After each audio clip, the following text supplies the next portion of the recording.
Frankly, as they should be. And welcome, folks. Welcome all. It is Wobbly Player Syndrome. We're already making our opinions heard. Thanks, Michael. It is a 40k podcast, and joining us, as usual, we have Radio Mike. Hey. We have Safer Work Mark. Hey, everybody. And you have me here, Greg, or Red Belly, depending where you're watching from. We are going to have a chat. About... If you hear a loud knock at my door, it's probably an Eversaw coming for me. It's alright. We've got cherubs attacking Safe Work Mark in the background. Maybe. Yeah, well, the door has stayed closed so far. How are you two? Yeah, good. Yeah. Tired. Nurgle has stopped giving me gifts, finally. Huzzah! So I hope you get the receipt.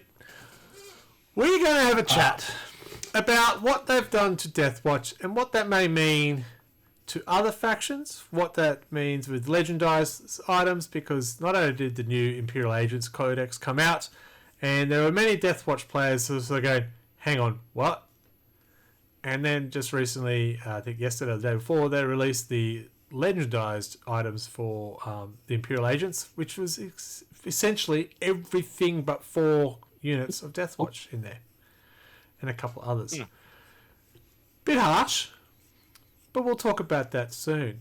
So I'm just wondering, how prepared is Radio Mike? Because the first thing we talk about is new releases. Well, I yet again, I feel like I've missed something, but it's mostly because I think they've announced so much Blood Angel stuff that hasn't come out. Yeah. Like, I think the only Blood Angel stuff that's actually come out is that you can pre-order that army box, yeah? Correct, yeah. So there's a lot of previews the for rest the of new it's... models and stuff, but the new releases is the Imperial Agents. Like, it's always a pain in the ass when they go through and announce a bajillion things. I'm like, yeah, but which ones actually got released? So yeah, there's on pre-order is Blood Angel's army set is like this week, and I think is going on pre-order, or is it already on pre-order? Weekend. Yeah, pre-orders are out 2 weeks. They sell out within 30 seconds, but you can get 2 weeks to tease you about it. Well, I mean, it depends on what you're trying to order. If you're trying to order the next thing that's on there, the next thing on the new release is all of the Necromunda stuff. You know, all of the Hive Secundus, individual boxes, the Tech Hunters, the Malstrain Gene Stealers, the new Spirers, which I'm excited for, but no one who hasn't played old Necromunda gives a shit. And a bunch of stuff for that. And then after that, we had Codex Imperial Agents and the Combat Patrol for the Imperial Agents, and then like 3 different Battle Force boxes for the different autos. And sorry, my eye is just watering like a son of a bitch for no reason. And heard us all what they did to Deathwatch. I get it. I hear you. Yeah, I'm clearly like weeping for my poor boys. They're watching me from behind me there, next to my Titan. And so they also re-released Deathwatch Captain Artemis. Yep. The 28mm scale version of that old 54 scale guy. They re-released the Navigator, the Priest, and stuff from Black Fortress, was it? Blackstone Fortress. Because I was like, I've got all that stuff. I don't need those. But I mean, I guess it's cool that you can buy them where they're not inside and out of production game. Yeah. But what about the infamous Inquisitor that they brought out? Which one's that? They re-released the old man with his Draxus pants. and Greyfax. Sorry? The old man that's got his wrong trousers from Wallace and Gromit pants. Is that fucking Eisenhorn? No. The new Inquisitor they released. Oh, the fucking new... Sorry, here. He's in the Battle Force. So I totally skipped over him. Yeah, he's in the Auto Malaeus Battle Force, yeah? Because it's fucking Kodiaz. Yeah. Sure. Yeah, he's like eating a lot of chicken, that boy. He's fucking beefed the fuck up. It is definitely a model that's got 2 camps on whether they like or don't. Yeah, there's a lot of very angry people about that model. The eagle is a bit weird because it's attached to a ruin by the wing. Yeah, that's weird, but It's a decision. yeah. As I said, I heard someone say it just reminds them of the Wallace and Gromit's wrong trousers, and I went, yes, it does. So, Yeah, that makes a lot of sense now. Actually, I hadn't heard that one, but it totally does. It could just be the fact that Games Workshop infamously are terrible at photographing models. Like the number of times I've seen a model and I'm like, that model looks fucking stupid. Yeah. And when I've seen it in person, I'm like, oh, actually, that's not too bad. But they just photograph it from like the worst possible angle. yeah. You know. So yeah, he's only in the box right now, though. At I the think he's moment, not yeah. available separately. God knows I'm when not they'll do rushing out that. to get him. I mean, he traditionally he's been pretty cool. Like he's been, he was a powerful character previously. Yeah, he was. I don't know what he's So I like now. expect he'll still be good. Yeah, but I don't know. He's the protector of nursing homes. Yeah, I mean he's an old cunt. Yeah. I mean he doesn't have a mobility chair. Nobody has a mobility chair anymore. No. But we'll get to that later. So they also re-released the Assassins, the new ones from I think the Execution Force ones. Yep. And they released the data cards, and they released the 40k boarding actions book, which looks pretty cool. Yeah, not sure. We didn't really play any of the original boarding action. What was it called? I can't remember. Was it called boarding actions before? It was called something like that. I think it was called boarding actions. I picked up a bunch of stuff for it, Yeah. but I haven't got to play it. I used to play a lot of the 30k version of boarding actions, and I really liked that. That's why I picked up the stuff for it in 40k, and I just haven't got around to doing it. Yeah. Although I've been building terrain for it from the new Necromunda, so... Nice. They also released the Celestan Sacrosanct Aveline, I believe. Yes. The one with the big fleur-de-lis torch thing. Yeah, that was one I was waiting for to pre-order, and it's already sold out. I went, shit. Yep. She's also been legendized as well. Of course she has. Hasn't even been released yet. I know.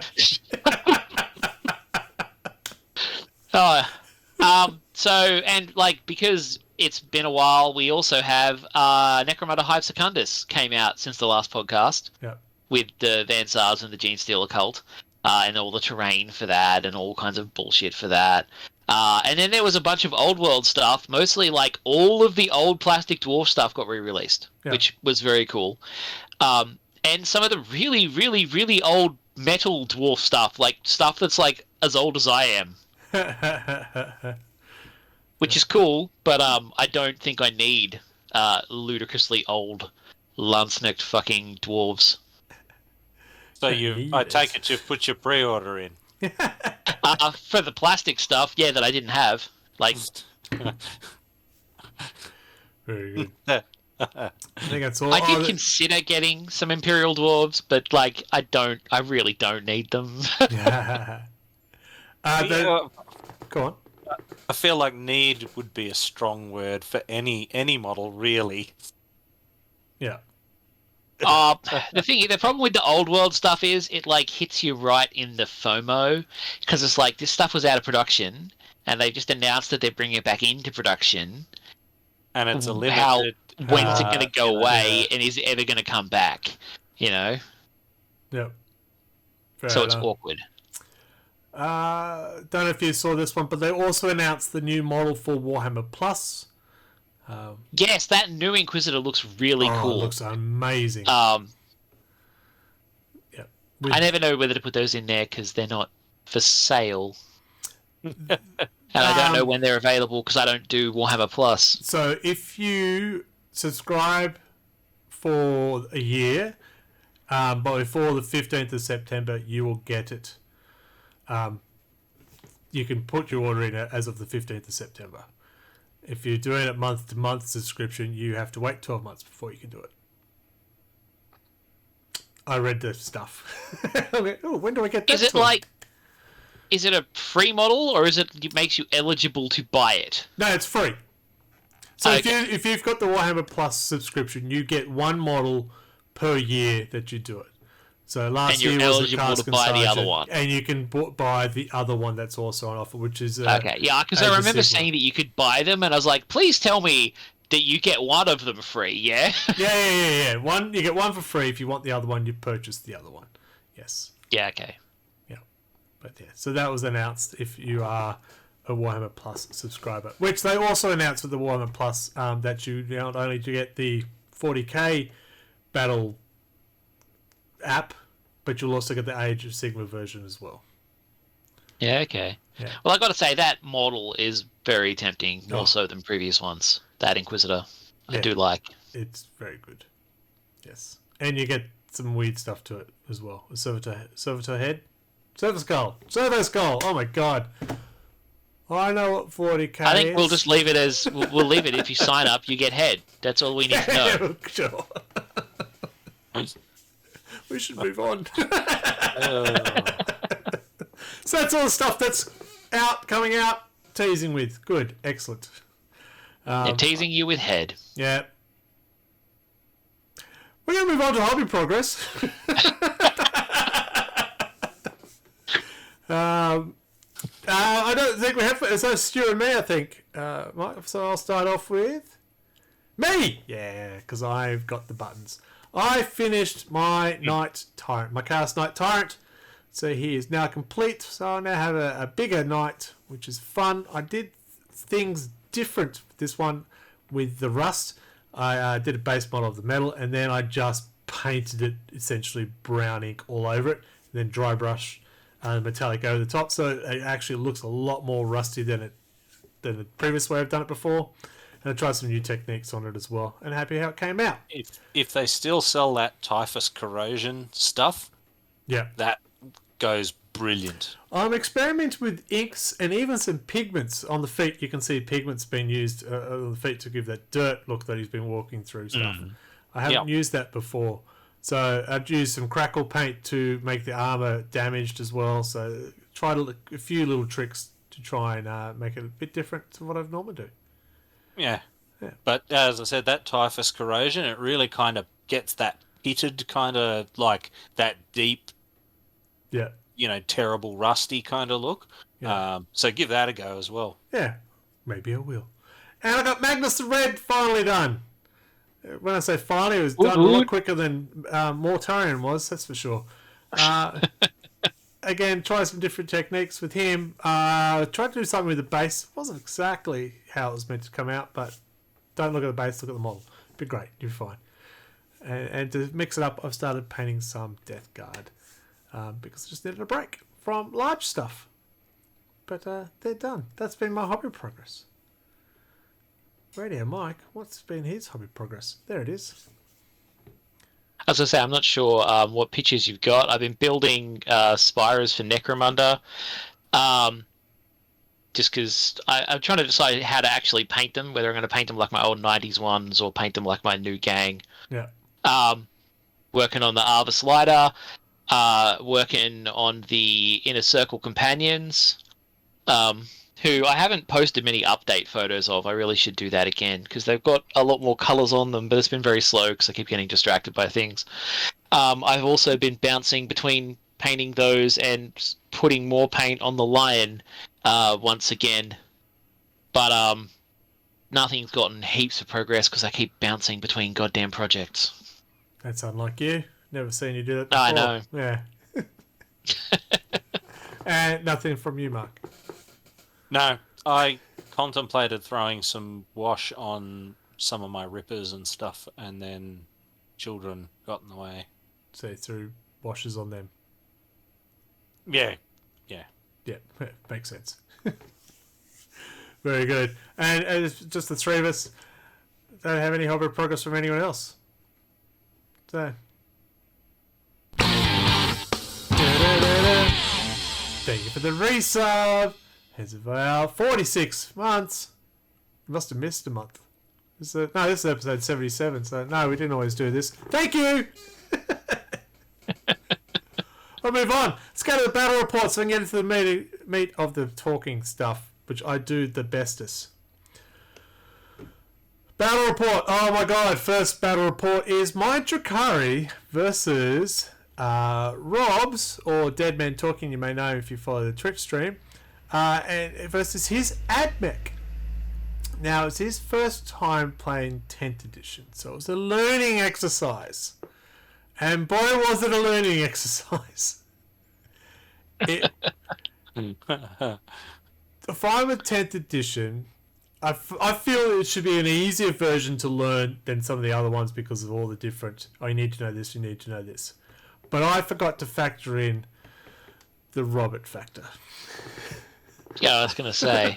Yeah, I was like, because I thought it was going to be pretty lengthy when I was playing my first 10th on stream.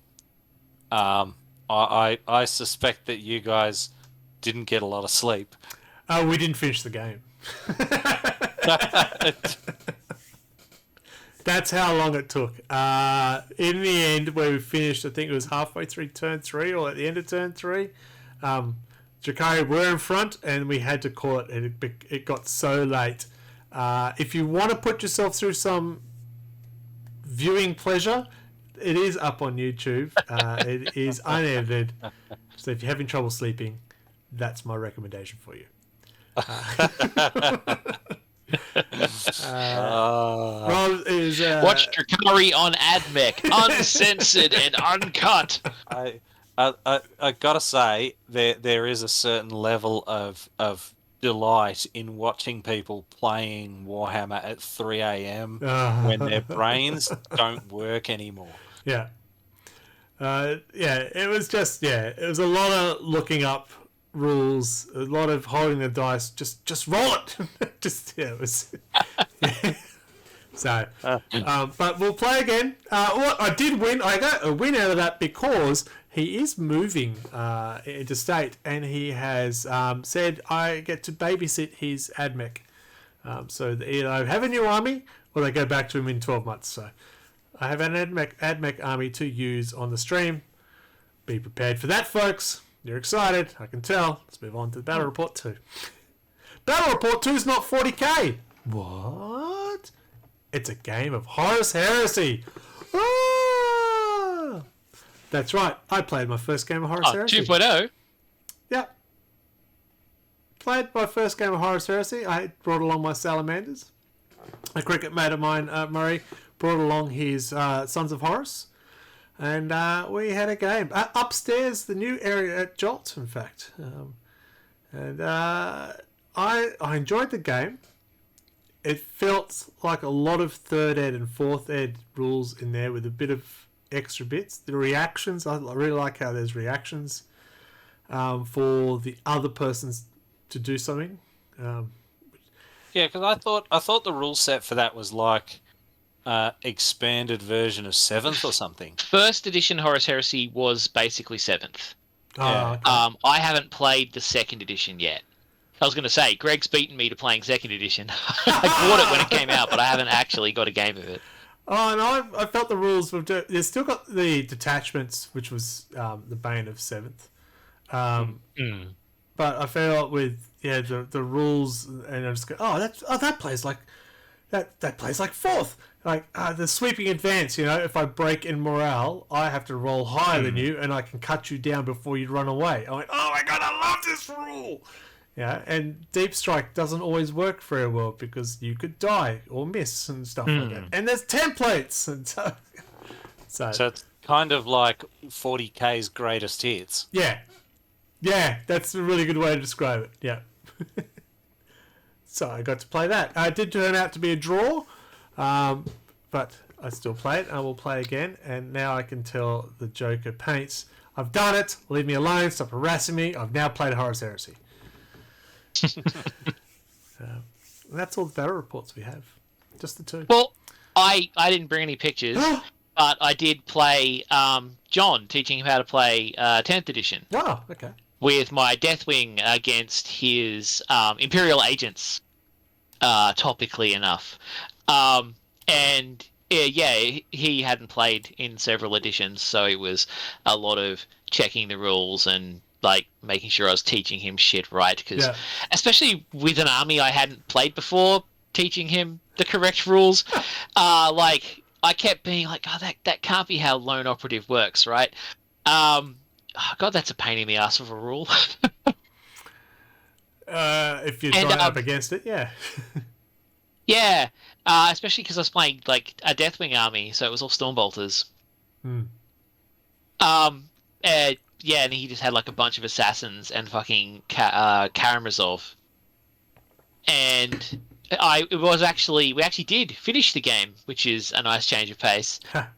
We actually originally intended like 8 of us showed up with like 500-point armies each, and was like, hey, we'll play a bunch of games, and it was just the 2 of us who played. That works. The rest of us just hung around. Everyone else just hung around and like drank and ate pizza and had a chat. It was cool, but yeah, the game took a little while. And I lost despite tabling him in turn 5 because he had more victory points. Oh, I did. Because we got like the mission. We got the mission where if you have a character on an objective, you get double the points for that objective. Oh, okay. And all his assassins are characters. Aha. Right. So he just had like 4 characters sitting on objectives, and I'm like, well, I can't get that many victory points, you know. Is this the new Prior Nexus? No, it was one of the Leviathan ones. Oh, okay. There's one that's I can't remember what the bloody Okay. primary is called, but it means it's like, you know, if you have a character holding an objective, then you get an extra 3 victory points for that objective. Nice. And it basically meant he was getting 6 per objective, and I was getting 3 per objective. So is now John going to be part of the group? Are you bringing him in? Have you corrupted him? Well, I mean, he's probably going to play some more 40k. I don't know. Don't know if he's going to like come along to anything else or just play with me and Nathan. Yeah. It's all right. You got to win? No, you didn't. You didn't. You killed him, but No, you got I the lost. points. That's right. I wiped him out, but I still lost. Yeah, yeah, and that is one of the nuances of the modern 40k is, yeah, you could be tabled, but you could still lose. Yeah, and he was like, no, that's not how it works. I was like, no, I'm pretty sure it Yeah, does. it is. Yeah.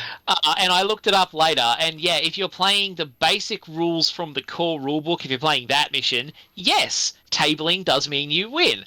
But if you're playing the victory point scenarios, no, tabling does not mean you win. Yeah. I don't mind it, especially when I play an army that gets tabled. Yeah. Yeah. It drives that. It is extra silly, the idea of like, all right, yeah, now you get to play out the rest of the game without your opponent. Yeah. See if you can beat them in victory points. Yeah, I that's guess a bit you just odd. hope you don't pull secondaries that involve killing people. Yeah. Yeah, that's exact. Bring it down. Oh. Go kick it over. Kick some wreckage over. Yeah. Yeah. Well, there you go. We got 3 battle reports in. That was exciting.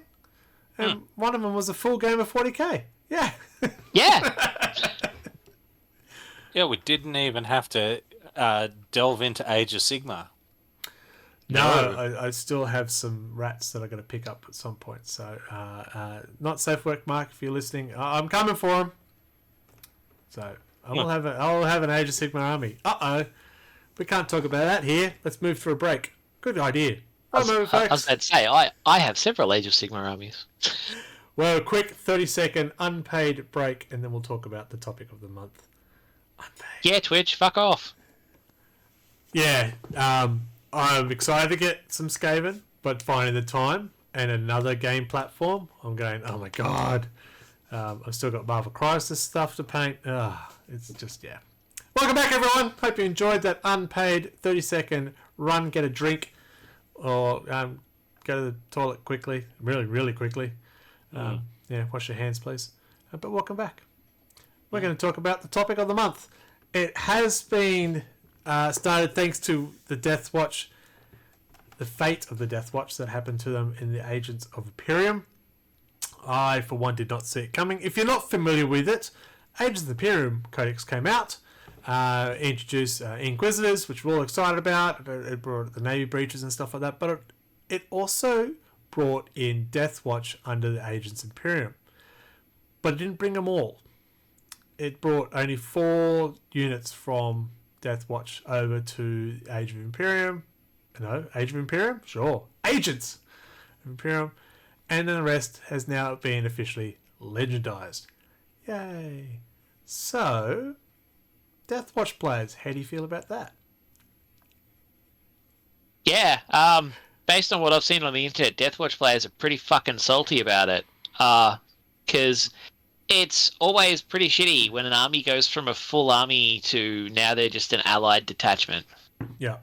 And then they legendize like 90% of the army on top of that. Yeah. Yeah, like most of their special stuff.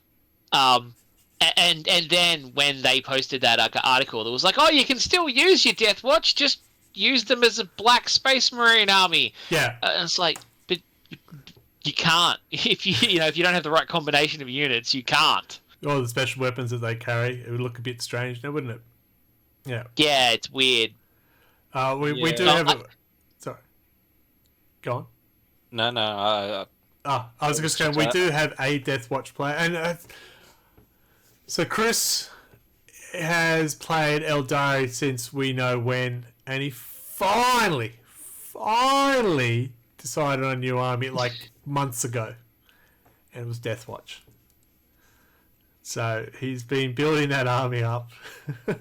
Yeah, because it was pretty salty. I didn't realise it was that soon.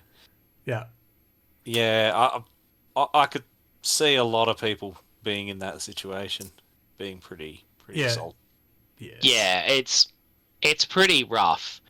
Yeah,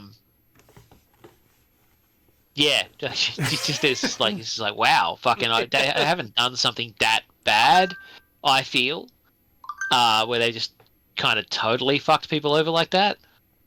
Like I could understand a bit if they were just bringing the whole lot in as detachments, but they weren't legendizing it, and it sort of amalgamated into like an Imperial agent's army, as it were. But like to just slash and burn like that, it's a bit rough. I mean, I guess from a game perspective, I can sort of see why they might have wanted to do it, because there's been a bit of creep with all these random extra factions and stuff essentially becoming their own armies.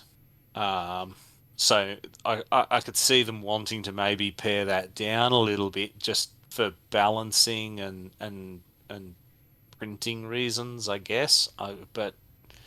But yeah, like, to have your entire army legendized within like 6 months of playing, that's the harsh part, isn't it? So I'm just trying to work out the... go on. I do understand a bit how they feel, given the whole like Primaris thing, because I'm still kind of salty about all my firstborn Marines. So, but they're still valid. At least you can still play those. You can still use. Yeah. They still have valid loadouts. This one is a bit more egregious because the models don't they've got completely the wrong gear. Yeah. Well, some of the stuff with the firstborn is completely like as an example, Calgar with Artificer armor, there's no rules. There hasn't been any rules since like 8th edition. So there's a lot. Well, yeah, I mean that they released a new model for him and they made him Primaris. Yeah. I thought they've updated him. At least they replaced like with like. Like this is like. And I mean the army went away. Yeah. Well, yeah, and that's just it. I guess at least I could just turn around and pretend that they're Primaris. Yeah. And that was what when they did it. They were like release rules saying, here's what all these models count as in the Primaris lists. Yeah. Your bikes are Outriders now and so on and so on. Yeah. And then again, I mean, that's the same. That's exactly the same argument. Okay. Martis Kargar in Artificer armor is counted as a captain now. Yeah. So, but it's the same argument to say to a Deathwatch player, oh yeah, they can just be black Primaris Marines. It's not though, because they're still Ultramarines. You can proxy them as Ultramarines, and they're still Ultramarines. Yeah. They're not Deathwatch. They don't have their ammunition. They're not Deathwatch. They're just black Marines in the same army as some Deathwatch. So yeah, they play completely differently. Yeah, because you had a what, the protest kill team. I'm looking at the moment. They've got that's with the jetpack and bike, jump pack. Yeah, it's got a jump pack. So you're going to have a unit with one jump pack. Great. I can't just count him as a one jump pack Black Space Marine now, can I? So yeah, it's a lot of Well, and Kill Team Cassius has also got like weird mixed shit too. I can't remember which kill team survived. One of them did, but it wasn't Cassius. No, I actually haven't even. I haven't even built my Kill Team Cassius. Well, no need to. or maybe you need to rethink that Pate scheme. So what did survive was the Watchmaster, the character I've just gone blank. You mentioned him before. Artemis. The Corvus Blackstar, did that survive? I want to. It's in one of the box sets. So then, yes. And one of the kill teams, but I don't know which kill team it was. It's like the basic bitch kill team, isn't it? Like the one that's just like just normal Marines with shotguns, like the normal box set of one. Who would be unsurprised if they turned around and one of the units in the box set was legendized already, and they'd only put it up for pre-order? Yeah, it is kind of peak, isn't it? You know, like, I mean, the G-Dub's gonna G-Dub, you know. Yeah.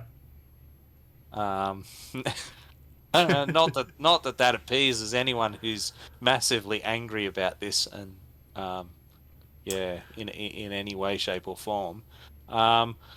I mean, have you guys had a decent look at the codex at all, or?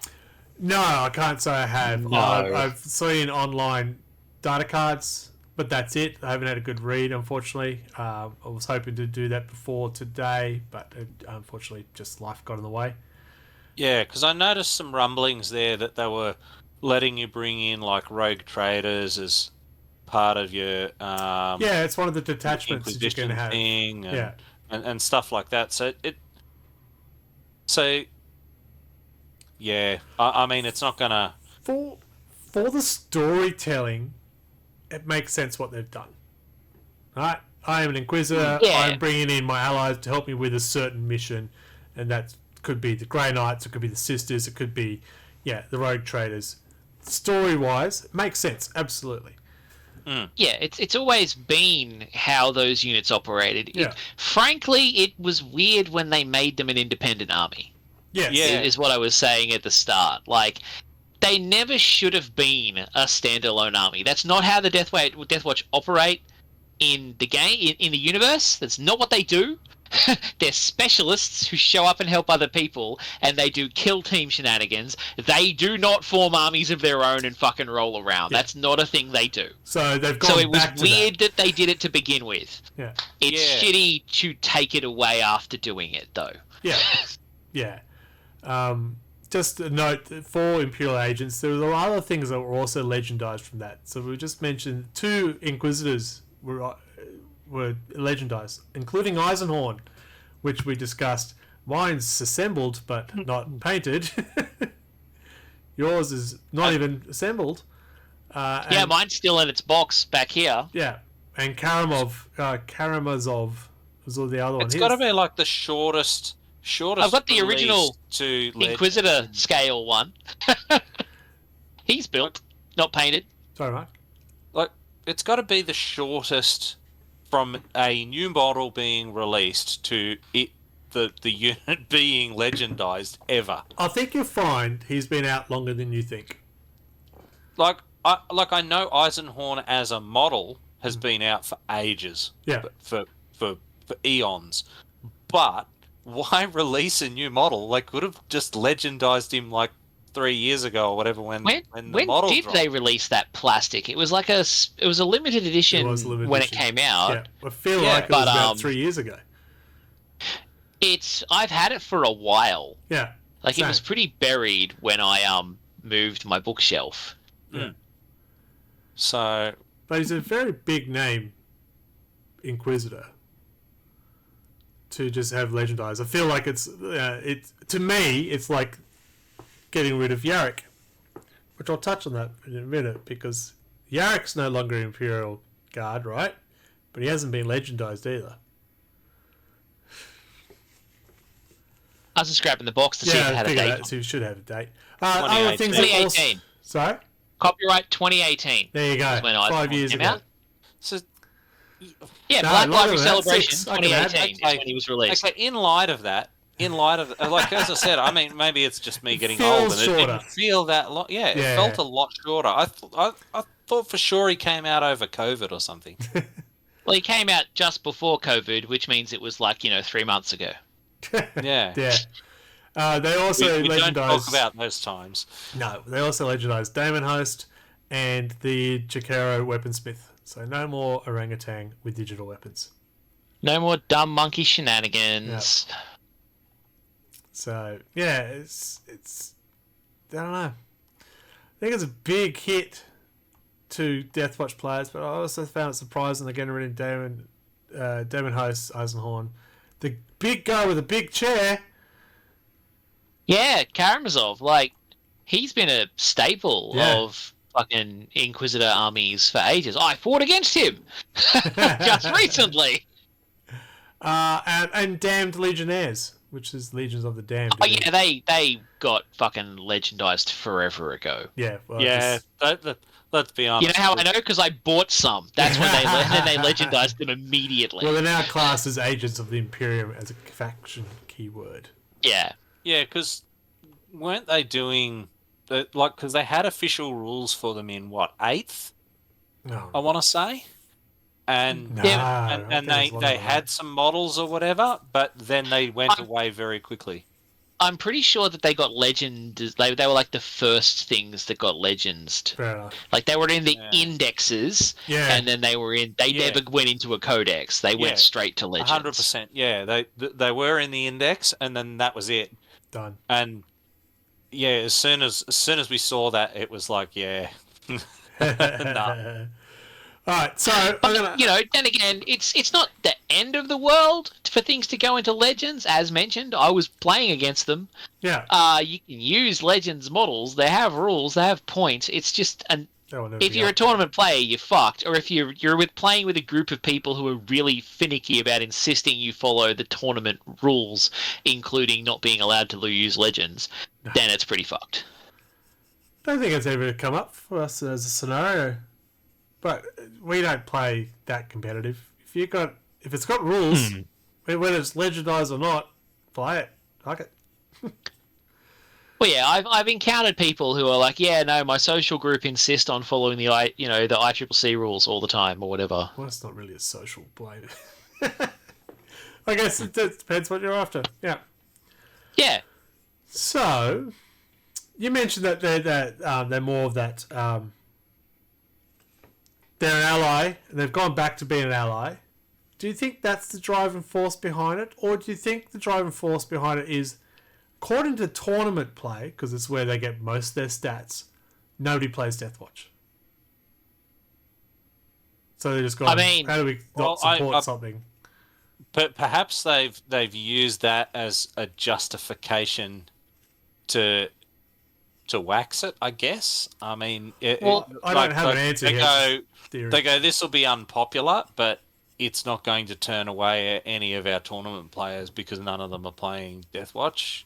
You know what I mean? Yeah, like if there's an army like this that is very niche and has very, I think it's was even difficult to buy some of them. Like I don't know if some of them were available outside like the Kill Team boxed sets they were in. Like I think one of mine is from like a box set called like Deathwatch Overkill that was half Deathwatch and half like Tyranids, and I don't even Genestealer Cult. Sorry, I'm not even sure if that Kill Team was available outside that box. And so some of their rules were for models that were in weird ways to buy. Now this also sort of brings up the question: are there other what other armies? So I was going to get to that.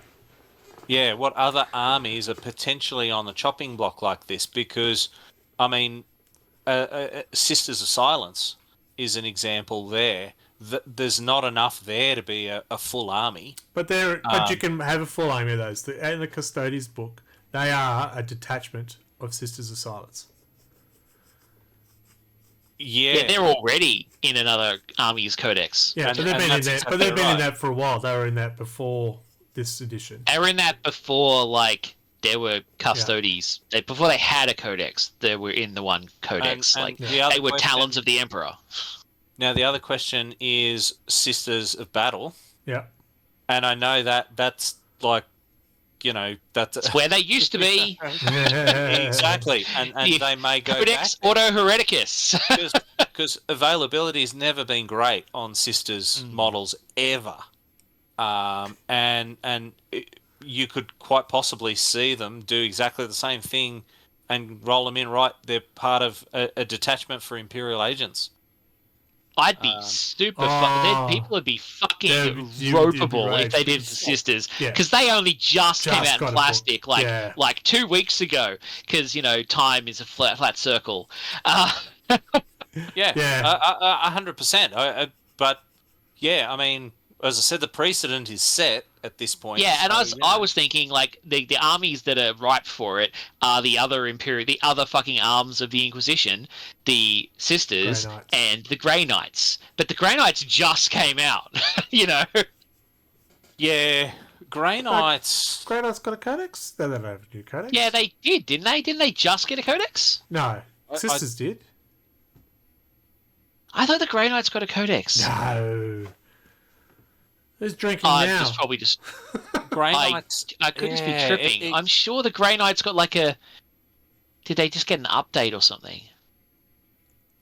I don't know. I mean, unless. Did they? Like. Listen to our podcast. We're experts. Knights, if they did that to Grey Knights, like, that would cause a shitstorm too. Because, you know, the Grey Knights guys are pretty up there on their fandom there. Oh yeah, they'll get angry. Oh yeah, oh my god. They'll, you know. No, they don't have a codex. Yeah, okay.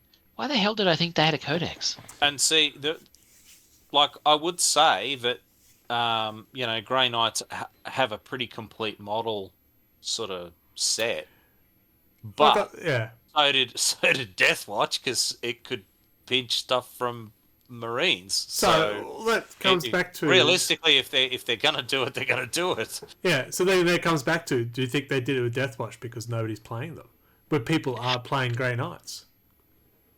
Honestly, I think my brain has misremembered the Adeptus Custodes as the Grey Knights. Yeah, well, and see, the thing is, the Custodes have the Sisters sort of rolled in there as well. So I don't know. I mean, conceivably, you could roll both of those into Imperial agents, and not really worry that much, because, as I said, I mean, the models don't have. There's not a heck of a lot of models for either of those factions, I guess you could say. Custodes have had a few more added to it, and I could totally see them going, right, you get your Inquisitor, and then you put a squad of Custodes in with them. I think, well, that's to say, they say you can play them as allies to any other faction that you might be running. So if you're playing Custodes, you can add them as an ally to the Custodes, and they've got a different points value if you use them as an ally to a different faction. That's not those 3 detachments that's in the codex.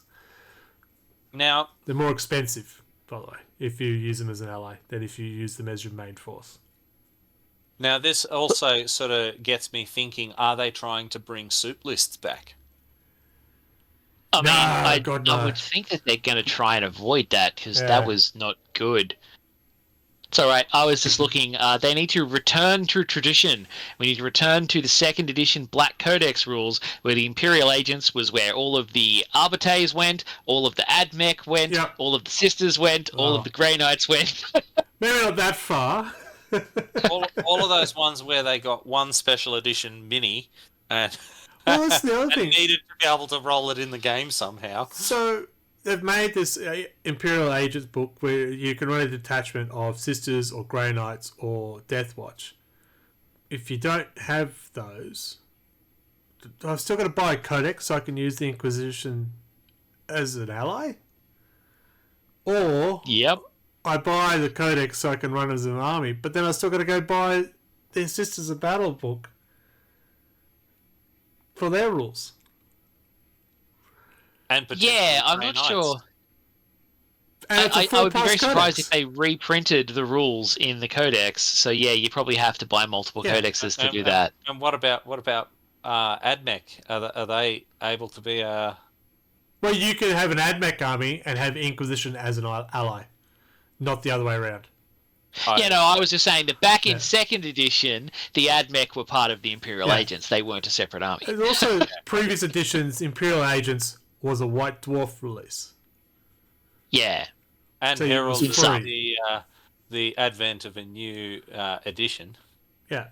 Yeah. So, which was good because I felt that when you're buying Imperial Agents, I want it more than just for 5 Inquisitor, 4 Assassins.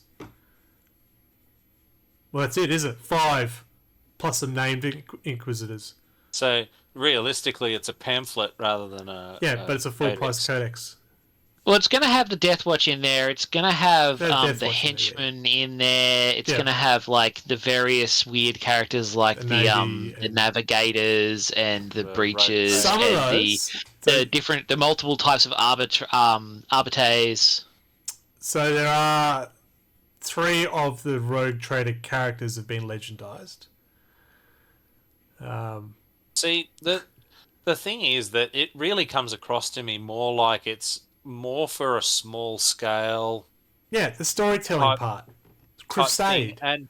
and Well, that was always what I used it for. Like, you know, I often had a small group of Imperial agents in my Apocalypse army. I just had like one Valkyrie at the back that had a bunch of Inquisitor bullshit in it, Yeah. and like the storyline was they were the reason the whole rest of the fucking army was here, just so Yeah. they could do some dumb shit, you know. Yeah, and that's what I love. It's very storytelling of how they've done it. So yes, I am the Inquisition. I'm bringing in my allies to help me with this specific mission to achieve. Yeah, and I love that part. Just the Deathwatch got a bit slapped to the face. Yeah, actually, if the Grey Knights haven't had a codex, then they may be in trouble. How popular are they at the tournaments? How well do they sell? Fuck! Somebody call the Grey Knights. Make sure they're okay. get me Why tight. is the line busy? Yeah. The call's coming from inside the house. So we're talking about something. I was hearing some law stuff about Terminus Decree being looked at. And It was Oh, very right. mysterious. So I don't know what's in there. okay, fair enough. Thought there was But more to it. That's why- apparently they were considering it because of the whole, Cicatrix Maledictum and stuff. So you touched on it a moment ago. With what else do you think will? Do you think any other factions are at risk of something similar to happen? I think there is, and I've heard rumors Yeah. of another one as well. So one I have, what I think absolutely is at risk: Harlequins. Yeah, Yeah. I can see that happening. And it could even go as far as there'll be an Eldari book which have Harlequins and Drakari. If they're going this far, and it might be detachments instead. You have run an Eldari detachment or a Drakari detachment or a combined Sounds like detachment. that'd be Codex Yinari. Yes, correct. Yeah. Yes. With all of the Eldar in it. Yeah. That'd be what they were supposed to be doing. But Yeah, with the Whatever Psychic happened to that Awakening story, that Games Workshop? yeah, good point. never yeah. happened. But they got the special character and everything. But the Harlequins definitely do not have a large choice of units. They never have done. No. They did used to be in the Eldar Codex. Correct. Yeah. It's essentially just a paint scheme on regular minis, really. Very delicate paint scheme. Oh, I mean, the skill is real. 'Cause, that's some tiny little squares, but yeah. Yeah. So yeah, I think they're at a real risk, and I can feel that there could be a Yinari codex to have all 3 of them in there, And it'll And be if they do it to 6. Harlequins, Chris will really be out for Oh my blood. god! Oh my god! Oh my 2 god! armies in a row. Fuck. Do it. I hope he's not listening right now. Do I'll get a phone call. What are you doing? And a rumor, which I find this one I don't have much sold into it, is Chaos Demons losing Codex and they actually become allies of their respective Chaos Marines instead. Yeah, I've heard people say that, and I want to say that's ridiculous, but Yeah, you know, it is. You go, that's stupid. It's Games Workshop. yeah, because they've been talking about making a Codex Emperor's Children. Yeah, So, like, what Codex are they going to get rid of to make room for that? You know, demons, because then you get all this lineage for the Emperor's Children, and it's going. But what about yeah, you put Be'lakor? the demons in each of the other armies. Yeah, Where do you put and Be'lakor like in the and normal stuff like Chaos Marine army, like. Maybe they'll have a chaotic agents. Well, that's what I said. It'll be an Imperium of agents of chaos. And, Yeah. I mean, that'd actually be pretty cool. Yeah. So Wind up Be'lakor with, the like, Inquisitor. Fabius in there, and Well, yeah, you chuck in all your cult or your weird cultist model units that came out, like all that stuff, and they All can the join any Blackstone Chaos guys army. and stuff. Yeah. Yeah, the Blackstone guys. That actually kind of would make sense. Shit. Now we're making it real. Yeah, that would actually work. So, World Eaters have their codex though, don't they? Yes. So they didn't come out with I believe. Khorne demons as a... Oh, did they have one? Oh, fuck. How good No, are we? they don't have theirs yet this edition, do they? So none of them. So we've had... We've just had generic Chaos Marines, Chaos haven't Marines we? only, So far hasn't this... Yeah, they haven't come out yet. No, that can't be right. Yeah, I'm looking at what codexes are available on the website. Like, there isn't a new demon codex. There's no new demon World codex. Eaters. World Eaters. That I can see. No, there isn't, because I can theory. open up the data cards in the app. So no, they don't have one. It's going to happen, isn't it? Oh, jeez. Agents of Chaos. Agents of Chaos. Death Guard will get Nurgle. Thousand This is Suns the will wrong get month Siege. to be looking into no. the warp. I know! What have we done? We've pulled on a thread and Oh, no. and unraveled things. Yep. It's going to be Fulgrim all the way down. I do like the idea of the Imperium of Ages of Chaos, though. I do like that idea. Yeah. Yeah, like, actually, it sounds kind of cool. It would be annoying if it would fuck with the armies, but it would be cool to have, like, more ability to kind of, soup in small units of specialists into Chaos the way you can with Imperium. It might be the way they get the Dark Imperium sort of into it. The Heretic armies, take Imperial Guard, put Agents of Chaos in there. Yeah. Oh, what have we done? Oh, jeez. Have we just fixed Chaos for GW? Because it's been But then they might do our other suggestions, though. Oh no! Yeah, they'll pick the one we don't want. Yeah. Yeah, and then Chris will come for us. Oh my god. I don't know which is worse, if they did Harlequins or Sisters. Yeah. Sisters just had their Well, codex. my sisters though. actually did get a codex. Yeah, they've got a codex. So- They're safe. That means For now. nothing to these people. Yeah, like The fact that model was released and legendized in the same day, that was pretty good. So anything could happen. yeah. I mean, my codex got outdated before it came out for the Votans, so... Yeah, Yeah, we won't talk 'cause- about the poor World Eater codex users from Night. Yeah. Yeah, because and I mean, which is worse, having Chris salty about Harlequins, or all of the Sisters people whinging yet again after a catastrophic GW move? No, I think they're safe. I'm a little concerned. Yeah. I think the Harlequins definitely they won't get their own codex. It's just Yeah, No, they won't. They're probably gonna get rolled in. agents of the Xenos. whether it's one of those like massive condensation type things where they roll all the Eldar in, or just It's a Craft big World. thing, though. I can see how Harlequins gets rolled into one of them, but to add Chikari in, that's a lot of data cards. I feel like you would. The way that I feel it would be least stupid to do would be keep your craft world separate, keep your Drakari separate, roll the rest into miscellaneous fucking Eldar. Yeah. And then you could also chuck in like Exodite stuff. I knew you were going to say that. They're not bringing them. They're back. not I want my dinosaurs. I want my elves on dinosaurs in 40k again. They brought back Corsairs, so that's a step, isn't it? It just There's a fucking Zote in fucking Yeah. Blackstone Fortress.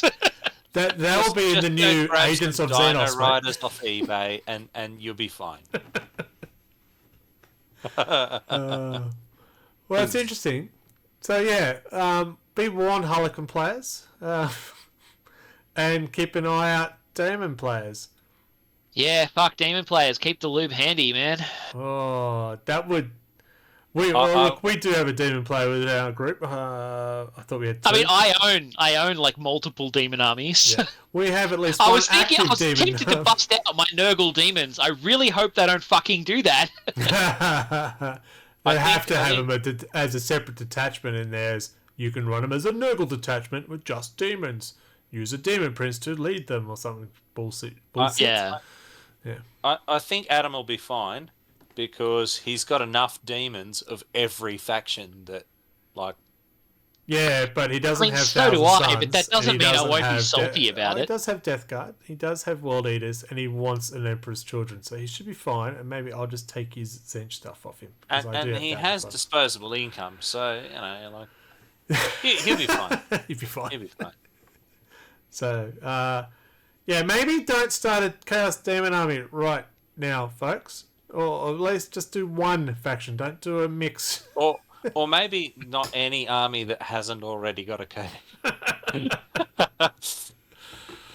Well, yeah, it'd also be a mess for the unaligned demons, the fucking what are they called? Be'lakor. Brain just failed. No, not Be'lakor. The big spider things. Big spider things. The guys, the mechanical spider leg demons with the big fucking Venom Crawler? Or... Yeah, Defilers. Yeah, but they're just a card that I can put into Thousand Suns if I wanted to. Oh, I don't think Thousand Suns, but yeah. Yeah, that's what I'm saying though. Like if they split them up like that, they then have to put all the neutral demons somewhere, and the Chaos Marine Codex has already come out. Yeah. If they didn't do, Agents of Chaos book. Yeah, I hear what you're saying now. Or start a band called Agents of Chaos. So World Eaters don't have Defilers. There you go. No, there it is. World Eaters Defiler. So it's called a World Eater Defiler, and you get a Thousand Sun Defiler. I don't think. Yeah, but where's my Nurgle? Where's my Nurgle Plague Hulk? Oh, this is very interesting now. I don't know if we should have gone down this path. It's terrifying now. This way dark thoughts lie. You can have a Death Guard Defiler. Yes, I thought so. Well, there you go. All right. Interesting. So what does it mean for units that are just no longer in an index or a codex but not legendized, like Yarrick? That is interesting. I hadn't thought about which ones haven't been legendized but also aren't in a codex. The question is anyway. The question is how far back do those units have a last edition a rule? So last edition they had like a full. You can set play of Yarrick rules? 9th edition. Yes, absolutely. Yeah. It wasn't until the index came out where I was gone. What the fuck? Where's Yarrick? Yeah. Okay. I don't know. Where's Yarrick? Where's my boy? Well, that's the most upsetting.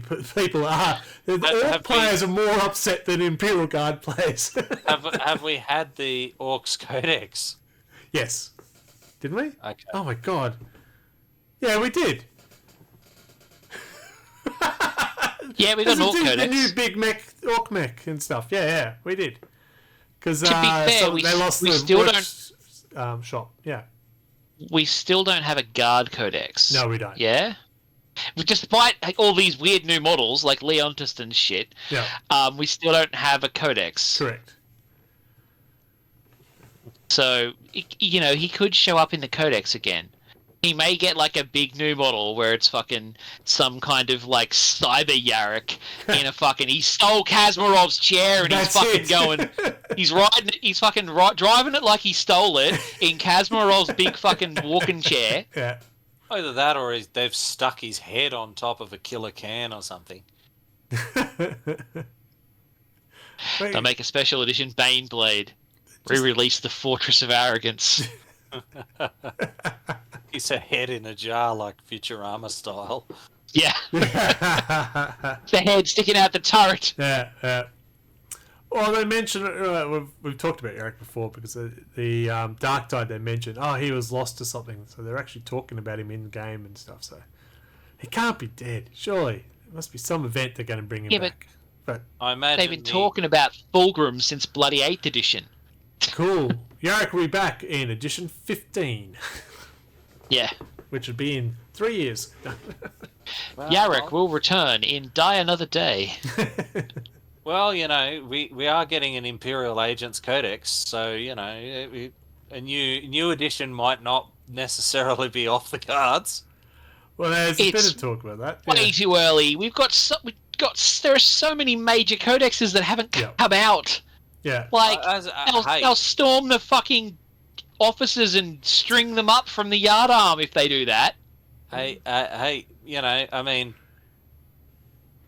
traditionally, I've got Imperial one codex out of my 6 armies.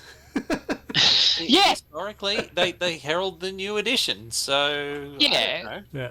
One codex out of my 6 armies. I think they just wanted to... Yeah. I think they just wanted to break that mojo and like put it in the middle. Yeah. Or make everyone somebody, either that or somebody at GW is running Imperial Agents and wants their time in the sun. Or someone wanted an excuse to not release a Deathwatch Codex and they wanted to get out of the way. Yeah. Sounds more believable. Hopefully not for the Grey Knights as well. They can't. Not for the Grey Knights. They've got too many different models, like the Baby Crawler carriers. What are they called? Yeah, Nemesis Knights or something. The Nemesis Dread Knights. Yeah, you got the Dread Knights. There aren't actually that many I'm just units, thinking are there? again. No, they got the teleporting guys. They got the different type of Terminators. And they're pumped up. They already by said the Grey Knight will be a separate codex. Oh, they did say that in the article. You're right. They do mention that because that was a big thing. They mentioned that the Grey Knight will be a separate codex, but they didn't mention that Deathwatch was getting a separate codex. And that was the big, hang on, what? Hmm? And that was talk. Yeah, but they also said Votan was an April Fool's joke. Yeah. This is true. And we were all, ha, wasn't that a good April Fool's joke? And then, bam, there was models. Yes. Yeah. And my wallet has never recovered. Very good. So Joker's Paints is just chatting about it. There'll be a separate codex, but they did actually talk about on the Warhammer community. They specifically said Grey Knight Codex. I do remember reading that. Yes.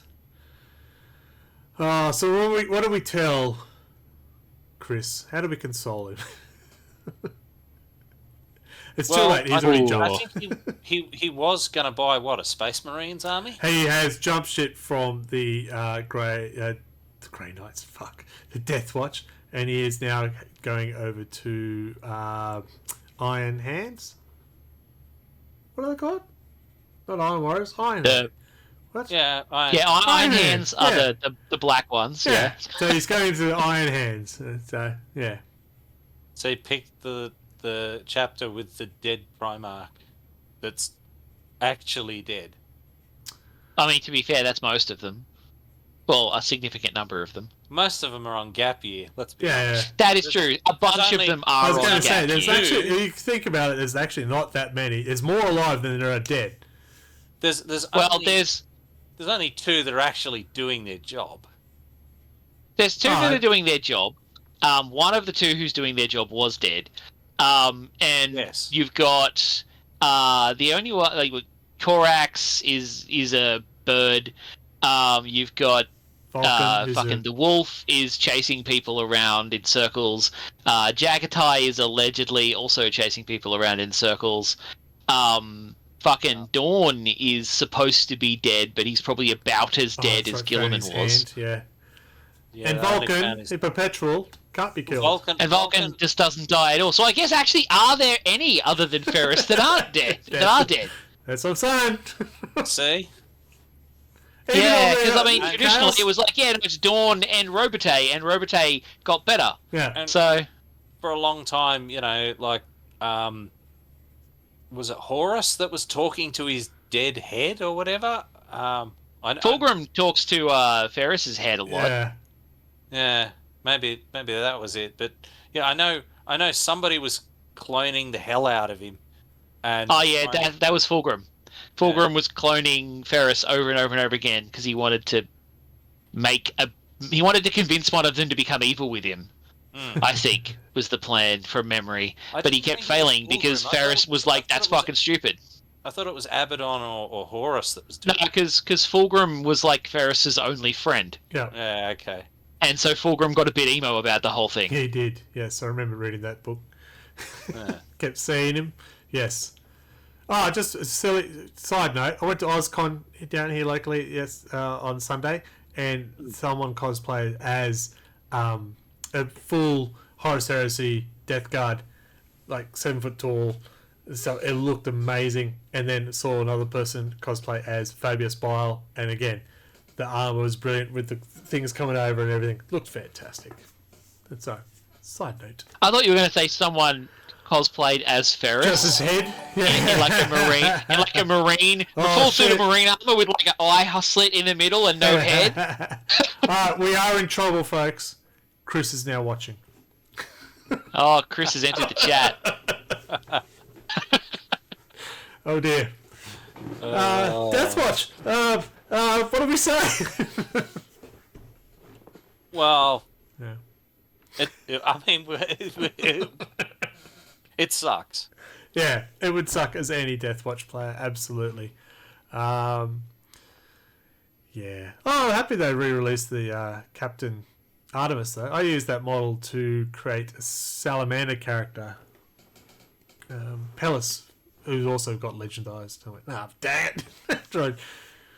Yeah, because I remember you saying, we don't have that many characters. Why are they getting rid of them? We don't. We had 5 and now we're down to 2. Like, I thought for sure if you're going to legendize anybody, it'd be like some of the Ultramarines ones. Yeah. I actually have the Inquisitor scale version of that Deathwatch Marine, and I painted him up as a Deathwing Marine in the Deathwatch. And then I converted it to converted a fucking 28mm version of him to use back in the 90s. So I didn't actually buy him when he first came out because I was like, I've already got one. Yes. Joker's just reminding us that Fabius also cloned Horus and Abaddon killed it. Well, yeah, I think he cloned it. Can he make a bunch of Horuses? Yeah, I think he's made a bunch of lots of stuff. Thing. Yeah. When he gets Bile clones everything. Yeah, I'm interested to find out about Chaos Custodes since he nabbed one. I want Call to release the 2nd and the 11th. You coward. He's been making them. Like he mentions in the books that he's like made Marines using Primaris Marines using the gene seed of the 2 Lost Legions. And the Chaos and Robotech's like, fucking stop it. Folks? Yeah, and the Chaos ones. And he's like, no, it all works. They're all fine. Let me do it. Trust me, bro. What can happen? Nothing bad will ever happen with that. Yeah, trust me. Perfectly normal gene seed in that chapter over there, the Sons of the Phoenix. They are perfectly normal. Sorry, that was me doing thumbs up and stuff because Joker's reporting that the video went blank, and I was just checking on our, and I went, no, it seems to be fine on my end. You didn't notice at your end? No, good. Nope. Just you, Joker. Did you blink for a long time? Sorry, move on. Is that on Twitch or on YouTube? Twitch. Okay. Yep. Cool. Alright, so if you're a Deathwatch player, you've been pretty hard done by. If you're an Inquisition enthusiast, it doesn't help you much either because you still need multiple codexes and you still got to buy a full price codex for the rules as opposed to a White Dwarf insert here side of things. Well, you can probably run an army without using the other stuff if you're just using like navy and breaches and arbites and all that shit and henchmen. It depends on how big the list you're making is, I guess. Yeah, if you're doing a 2K list of those, I don't think you're going to survive much. The other thing is that I don't think that you're going to have many like new players coming in and picking Imperial agents off the bat. I certainly hope not. That'd be a terrible decision. It's kind of like expert mode. You know what I mean? Like you know, they're going to go for something that's a bit more monolithic. So, one thing I did sort of a lot of Imperial competition players will run an assassin. So now they need to buy a codex to do that. That was all. Just point that out. If they want to run that, they need to get the codex now as well. Another full price codex as opposed to the White Dwarf. Well, I mean, tournament players are renowned for throwing out entire armies because the meta has changed. So not all. Most tournament players are well balanced people. Hope you're all listening. You don't know where I live. Look, it could be worse. I think it was second edition where the assassins came out in a codex printed book that was like the thickness of a pamphlet. Oh, I remember that. Because it had 4 assassins in it. I remember that, yeah. Because I've got that book. I probably still have it somewhere too, but I couldn't find it because it's too thin. Yeah. Yeah. So, it's not the first time they've made, like, this little supplemental bloody thing you need to buy. But that was a supplement, and it had a supplement price tag to it as well. It wasn't a $70 codex. I'm pretty sure it was cheaper than a normal codex. Yeah. But I mean, back then codexes were a lot cheaper as well. Oh my god, yeah. I had all of them because you could afford to buy all of them. Yeah. Yes. Intriguing. All right. So, let's go. Anything else you want to add to this Death of the Deathwatch? We've talked about who's next. I'm intrigued if the tournament participation had any influence on it, or it was more, let's get back to what Deathwatch were originally meant to be, which you mentioned, Michael, at the start. Like it takes them back to that specialist role that they've always had, which makes more sense, but is annoying. Yeah, because they always were. Inquisitor comes in, seconds a bunch of Marines. Yeah. They go fight ex-alien, and then they went back to their chapters. Yeah. The whole concept of there being like a fortress full of Deathwatch, and it was like the Wall in Game of Thrones or something, is like just a very recent thing. Is it? I thought they did have like an HQ where you would send, like, Salamanders would send off some Marines to spend some time over there, spreading the word of their Lord and Savior. Sorry. No, as I said, they usually they'd send them off. They'd paint themselves black and leave their chapter emblem, and then they'd go off and fight a thing, and then they would come back. Yeah, they would return, but they'd wear the Deathwatch. Yeah, it's a tour of service kind of thing. Yeah.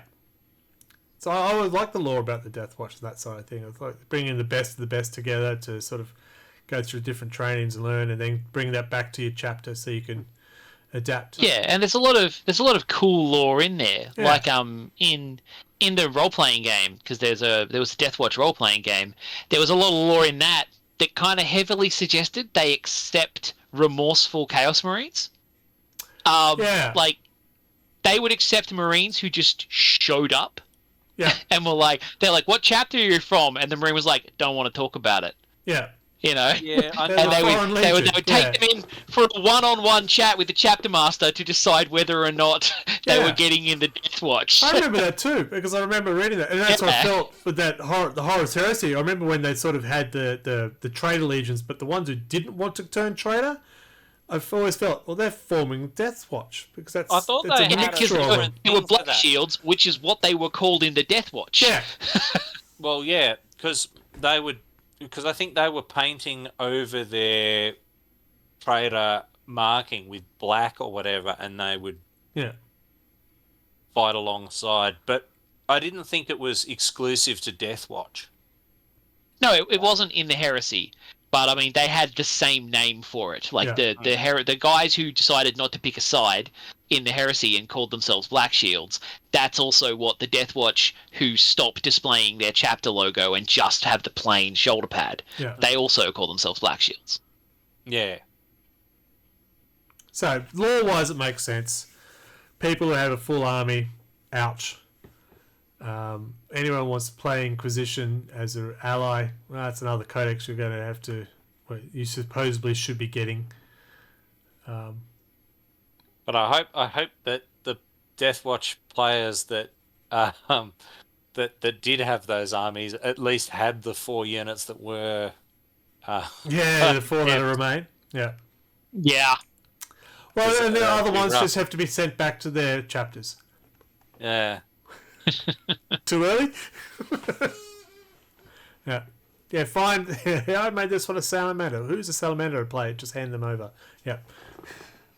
Be fine. You'll be fine. But there were some great models too. I'm just thinking of Barros, the salamander with the Terminator with the heavy flamer. I really like that model. Well, That's and good. Cassius was really good Yeah. from He's that been too. legendized. That was a surprise Yeah. one out of the lot. Yeah. His whole kill team. Yeah. It's weird. That's how good they are. They're legends. Yep. And we're a bit concerned. Well, we reckon Harlequins will probably get a similar treatment. They don't have a lot of data cards to lose, though. So we just feel they'll be shoved into another book right off the clacker. Whether it be a ginormous Yanari book, we don't know.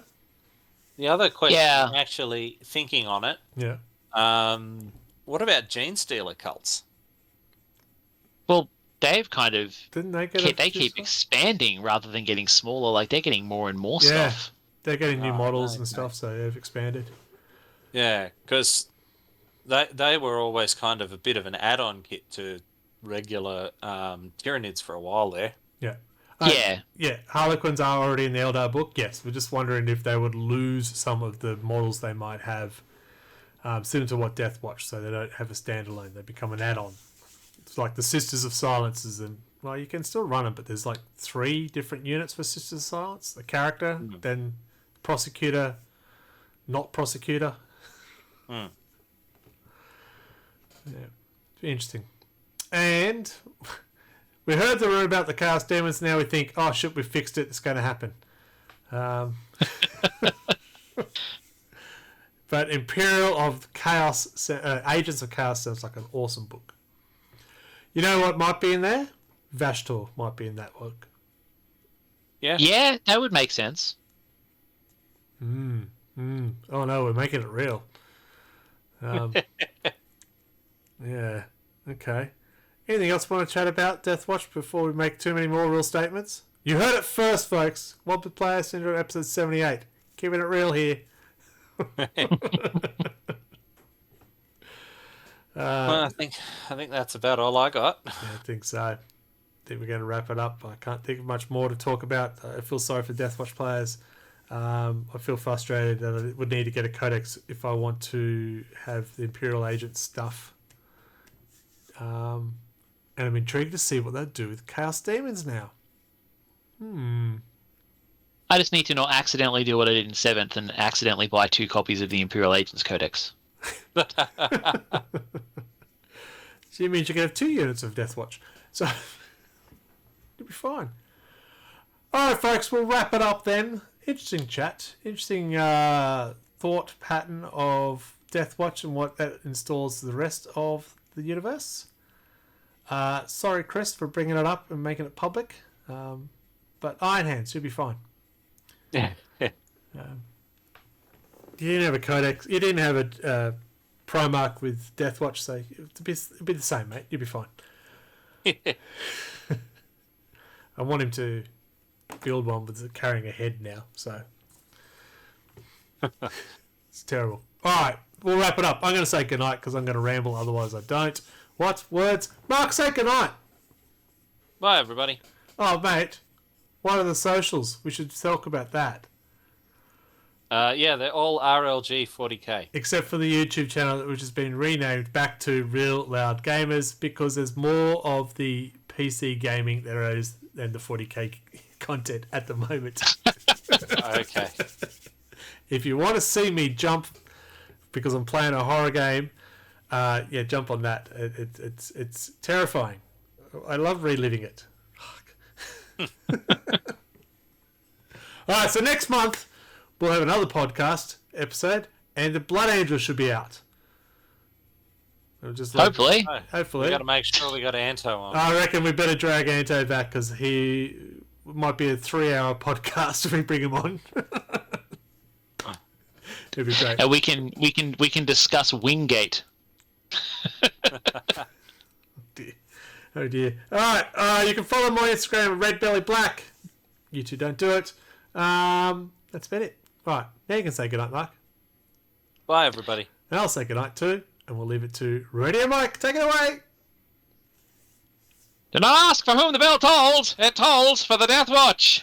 But will they be the only army to suffer this lonely fate? Well, we sure as shit hope so. But we also hope that you can join us next month for more Wobbly Player Syndrome.